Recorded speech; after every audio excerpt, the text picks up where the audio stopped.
Hello guys, welcome back to our channel CSE Concepts with Parenta. Guys, in today's video we are going to see tables. How to create table in HTML. Fine, we are going to see different tags. जो भी tags है अलग अलग जो HTML हमको provide करता है table बनाने के लिए, वो सारे टैग्स हम देखेंगे. वो टैग्स कैसे क्या काम करता है, उनके एट्रीब्यूट्स क्या है, वो सारी चीज़ें हम समझेंगे और कोड के साथ भी देखेंगे कि आउटपुट कैसे आता है, कैसे हम लोग टेबल बना सकते हैं अच्छे से HTML में. फाइन. सबसे पहले कुछ इंपॉर्टेंट टैग्स देख लेते हैं जो टेबल बनाने के लिए हमको यूज़ करना पड़ता है HTML में. So here are some of the very important tags that you should be knowing. सबसे पहला है टेबल टैग. अब अगर कोई भी टेबल आपको डिफाइन करना हो HTML में तो सबसे पहले आपको टेबल टैग यूज़ करना पड़ेगा. मतलब जो सबसे मेन टैग होगा, इधर देखिए नीचे गाइस, नीचे एग्जाम्पल दिया है मैंने. तो जो भी कोड है आपका टेबल का स्टार्ट होगा वो टेबल टैग से ही स्टार्ट होगा. ठीक है, तो टेबल टैग सबसे इंपॉर्टेंट टैग है जब भी आपको टेबल बनाना हो इन HTML. फिर है TH. TH stands for table header. मतलब कोई भी अगर आपका टेबल है उसके ऊपर जो हेडिंग आपको देनी है फर्स्ट रो में, जैसे हम स्टूडेंट का अगर टेबल बना रहे हैं तो स्टूडेंट नेम, स्टूडेंट नंबर, ये सब जो हम सबसे ऊपर देते हैं वो हम टेबल हेडर में देंगे. जैसे देखिए यहाँ पे हमने जो बनाया है टेबल हेडिंग में सबसे पहले कंपनी, कॉन्टैक्ट और कंट्री, ये तीनों की डिटेल्स देनी है हमको टेबल में. इसलिए सबसे पहले टेबल हेडर में हम ये तीनों चीज़ें देंगे. क्या होगा, जो भी आप टेबल हेडर में देंगे वो आपके टेबल में डिस्प्ले होगा बोल्ड में, क्योंकि ये हेडिंग है. HTML ऑटोमेटिकली समझ लेगा और उसको वो हेडिंग के तौर पे बोल्ड फॉन्ट में दिखाएगा. थर्ड है हमारे पास TR. TR stands for table row. तो टेबल तो आपने बना दिया, उसके बाद एक एक करके जितने भी रो होंगे आपके टेबल में उसका डेटा आपको टेबल रो के अंदर देना पड़ेगा इस तरीके से. ठीक है. Then comes TD. TD stands for table data. अब हर एक रो के अंदर एक एक कॉलम में क्या डेटा होगा वो TD बताएगा. जैसे देखिए सबसे पहले हमने पहला रो TR मतलब पहला रो हमने ले लिया जिसके अंदर हमने TH डिफाइन किया है कि हम वो हमारे टेबल के हेडिंग रहेंगे, कंपनी, कॉन्टैक्ट और कंट्री. ठीक है, ये हमारा हेडिंग हो गया. हेडिंग सिर्फ फर्स्ट रो में ही होता है, बाकी सेकंड रो से क्या स्टार्ट हो जाता है हमारा एक्चुअल डेटा. फाइन. अगर आप एक्सेल शीट में काम करते हैं या कोई भी टेबल बनाते हैं तो उसी तरीके से हम लोग काम करते हैं. फाइन.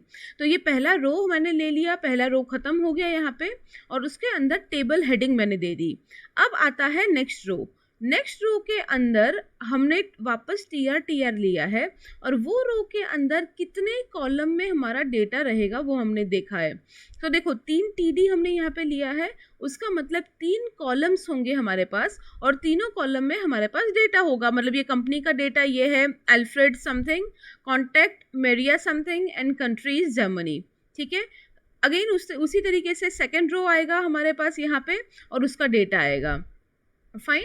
तो पहले TR के अंदर हमने TH मतलब टेबल हेडिंग स्पेसिफाई किया है और उसके बाद के सारे TR के अंदर हमने TD मतलब टेबल डेटा डिफाइन किया है.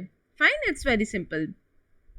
नेक्स्ट है हमारे पास कैप्शन. अब कोई भी टेबल को अगर आपको कैप्शन देना हो या हेडिंग देना हो पूरे टेबल को तो आप लोग कैप्शन टैग का यूज कर सकते हैं. देन है कोल ग्रुप.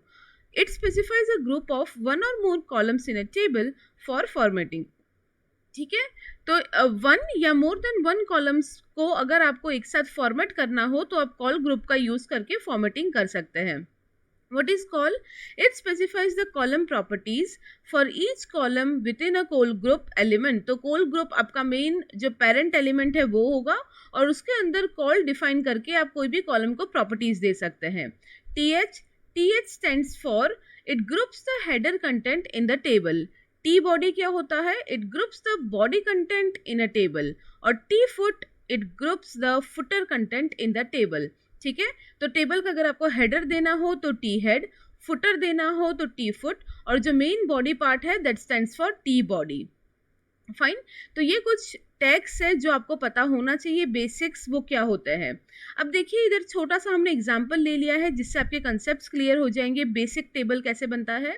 तो हमने यहाँ पे क्या किया है, टेबल ले लिया है मैंने, टेबल टैग जैसे ऊपर हमने देखा, उसके अंदर बीजी कलर मैंने ले लिया है, बैकग्राउंड कलर मुझे देना है अपने टेबल को, तो मैंने येलो ले लिया है। इधर आप कोई भी ले सकते हो, या आप बैकग्राउंड कलर अगर नहीं देंगे तो बाय डिफ़ॉल्ट वो क्या लेगा, वाइट ले लेगा। इधर मुझे येलो देना था इसलिए मैंने येलो दे दिया। फिर यहाँ पे मैंने टेबल का जो विड्थ है वो स्पेसिफाई किया है, ठीक है, स्टाइल इक्वल टू विड्थ 50%। तो जो मेरे कॉलम्स या रोज बनेंगे वहाँ पे मुझे विड्थ दिखाना था, स्टाइल, इसीलिए मैंने यहाँ पे जब आप CSS देखेंगे तब स्टाइलिंग हम और ज़्यादा बेटर तरीके से देखेंगे, बट यहाँ पे हमने सिंपल क्या ले लिया है, स्टाइल के अंदर विड्थ ले लिया है 50%, ठीक है।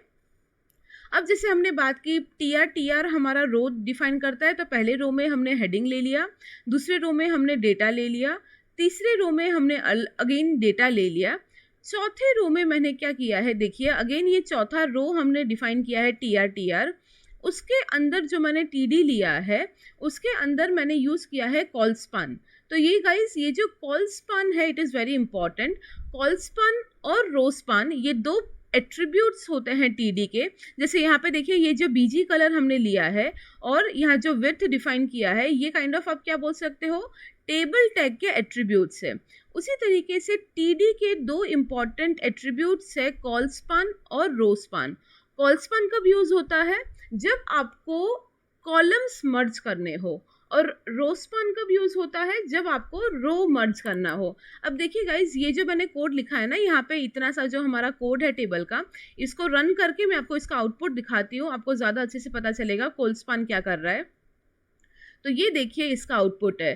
पहले कंपनी, कॉन्टैक्ट, कंट्री आपको ऊपर दिख रहा होगा, ये तीनों बोल्ड में दिख रहा है। ये तीनों बोल्ड में क्यों दिख रहे हैं, बिकॉज इनको हमने TH के अंदर डिफाइन किया था। TH मतलब टेबल हेडिंग, और बाकी जो चीज़ें हैं ये दोनों हमने TR के अंदर डिफाइन किया था, इसलिए नॉर्मल TR और TD के अंदर डिफाइन किया था, इसलिए नॉर्मल ये दोनों जो रोज है उसमें हमको नॉर्मल टेबल का डेटा दिख रहा है, जो कि बोल्ड नहीं है, नॉर्मल फॉन्ट में आपको दिख रहा है। ये लास्ट लाइन जो है गाइज, यहाँ पे देखिए ये लास्ट लाइन में क्या हो रहा है, आप डिफरेंस समझो। यहाँ पे 3 कॉलम जो है ऊपर, कंपनी, कॉन्टैक्ट और कंट्री, ये तीनों कॉलम को मैंने लास्ट रो के लिए मर्ज कर दिया है, और एक ही ये पूरी लाइन दिखानी थी मुझे तीनों कॉलम्स में। तो ये मर्ज करने के लिए मुझे क्या लिखना पड़ा, कॉल स्पान इक्वल टू 3, मतलब 3 कॉलम्स को मर्ज कर दो, एक ही बना दो, और उसके अंदर ये डेटा मुझे लिखना था। You can visit any of these countries as per your choice, और ये वाला जो डेटा है। तो देखिए क्या हुआ, 3 कॉलम यहाँ पे मर्ज हो गए, कंपनी, कॉन्टैक्ट और कंट्री वाले, और ये पूरा जो मेरा डेटा है ये तीनों कॉलम को मर्ज करके एक ही कॉलम की तरह मुझे दिख रहा है। अंडरस्टूड। और येलो बैकग्राउंड आपको दिख रहा है, मैंने येलो दिया है इसीलिए। तो ये बहुत ही बेसिक टेबल है, जितना ज़्यादा आप डेटा डालेंगे, जितने ज़्यादा आप एट्रीब्यूट्स डालेंगे, उतना ही आपका टेबल बड़ा और अच्छा होता जाएगा। फाइन। तो यहाँ पे बेसिक मैंने आपको एक टेबल बना के दिखाया है बेसिक टैग्स के साथ, और ये सारे टैग्स क्या है, कैसे काम करते हैं, I try to explain everything. I hope this basic tables in HTML is now clear to you. In case anything is not clear, or in case you have any doubt, you can always ask in the comment section. Thank you.